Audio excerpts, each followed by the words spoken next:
The question is there a difference between sin and crime? Are all sins crimes? Are all crimes sins? Is there overlap between the two? And how far does this overlap reach? If not, all sins are crimes, or vice versa, should they be? How would defining all sin as crime impact the criminal justice system?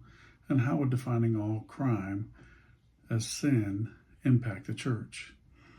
Sin and crime have been intertwined throughout history. Sometimes this has caused confusion, and while both involve transgression, they operate in different spheres.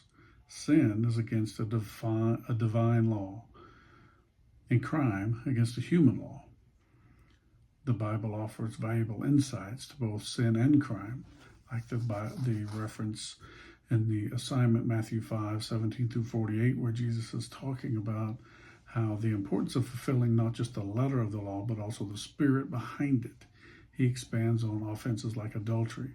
It's not just the act of adultery, but it's also what the heart is doing and the eyes are doing. Same thing with murder. You don't just commit the act, but encompasses even the intentions and the desires behind it. This broadens the definition beyond physical actions. Romans 13 establishes the authority of the governing bodies. And God establishes both moral law that leads to sin and then allows human authorities to establish civil laws that lead to crime. In this, sin primarily concerns one's relationship with God and the violation of his moral law. Romans 3:23 states, "For all have sinned and fall short of the glory of God." This emphasizes that sin is a human condition, falling short of God's glorious standard. Crime, on the other hand, is a violation of law established by a governing body. Crime is defined as any act or omission that is forbidden by law as a violation to the public interest. This is focusing on protecting society and upholding social order. There is a significant area where crime and sin overlap.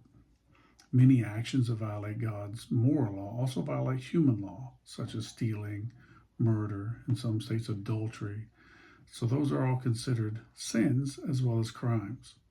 There are also sins that are not crimes: jealousy, pride, worshiping of other gods. Often sins like jealousy or pride can lead to the commitment of a crime, but they are separate in any case.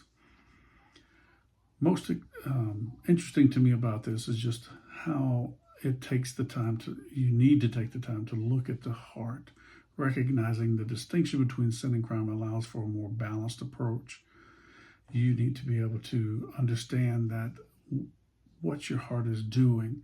And ultimately, if we surrender to God's law and develop a relationship with Him, we are less likely to commit outward actions that harm society.